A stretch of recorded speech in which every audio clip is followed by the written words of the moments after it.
Olá, você que me assiste, seja bem-vindo a mais um Nerdoterapia. Eu sou o Cal Oliver, estamos hoje aqui em ritmo de Pride, porque é muito importante a gente comemorar essa data tão importante para a comunidade LGBT.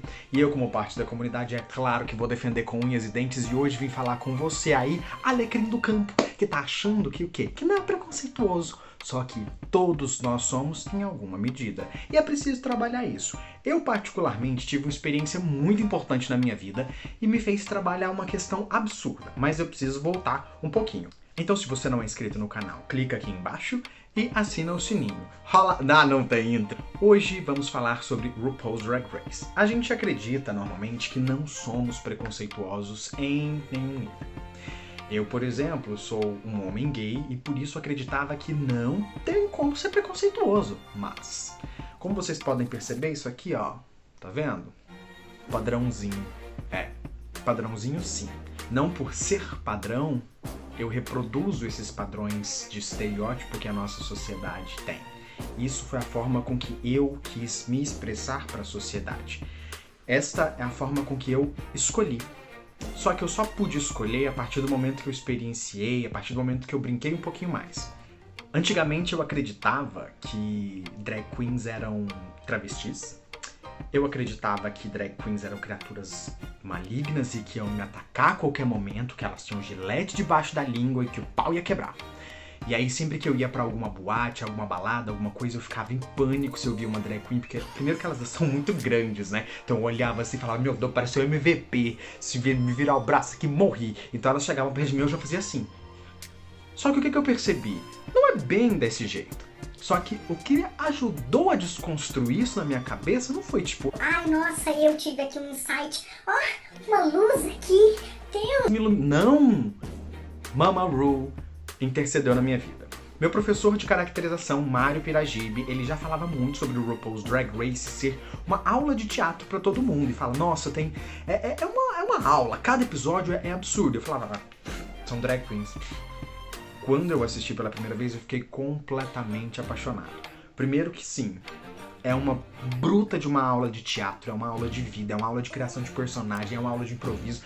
São aulas atrás de aulas, lições atrás de lições. E assim, RuPaul foi o que me ajudou a abrir o olho pra drag queen enquanto personagem. Porque eu não acreditava que era um personagem, eu não entendia, eu não tinha entendimento, eu não tinha vivência. Aqui na minha cidade não haviam drags, haviam apenas algumas transexuais e também mesmo assim elas não tinham clareza ainda desse processo de transição que elas se encontram, porque a gente não tem como debater isso aqui, é uma cidade muito pequena. Eu falei, cara, quando eu comecei a ter contato com o RuPaul, eu comecei a me apaixonar. Eu falei, meu Deus, acho que vou até fazer uma drag. E aí, o que aconteceu? Naqueles momentos eu comecei a ter contato com palhaço e percebi que era uma linguagem muito legal e entendi que drag queen é uma linguagem da mesma origem. E eu falei, cara, por que não? E aí foi naquele momento que eu experimentei criar um personagem, né, a Neblina, que é a minha drag queen, porque eu falei, cara, é um personagem, todo mundo pode criar o seu, é a expressão do feminino exagerado, é a liberdade. E graças a RuPaul eu comecei a desconstruir o que eu entendia como drag queen, o que eu entendia como gênero, sexualidade, e comecei a me aprofundar um pouco mais. E foi nesse momento que eu percebi que enquanto pessoa LGBT eu não tinha clareza dessas coisas. Então penso, uma pessoa que não é da comunidade, uma pessoa heterossexual que não tem contato, não sabe nem por onde começa. Se abra para novas experiências. Este é o segredo.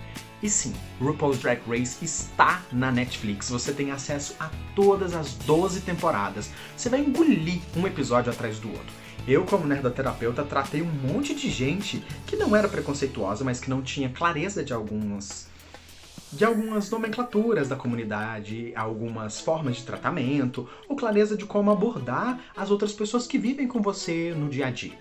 E essas pessoas começaram a se abrir cada vez mais para esse universo que é lindo, é colorido, apesar que eu sou aqui, eu sou preto, eu sou das trevas, eu sou escuridão, e eu gosto de ser assim. E tem espaço pra gente como eu também, tem espaço pra gente como você.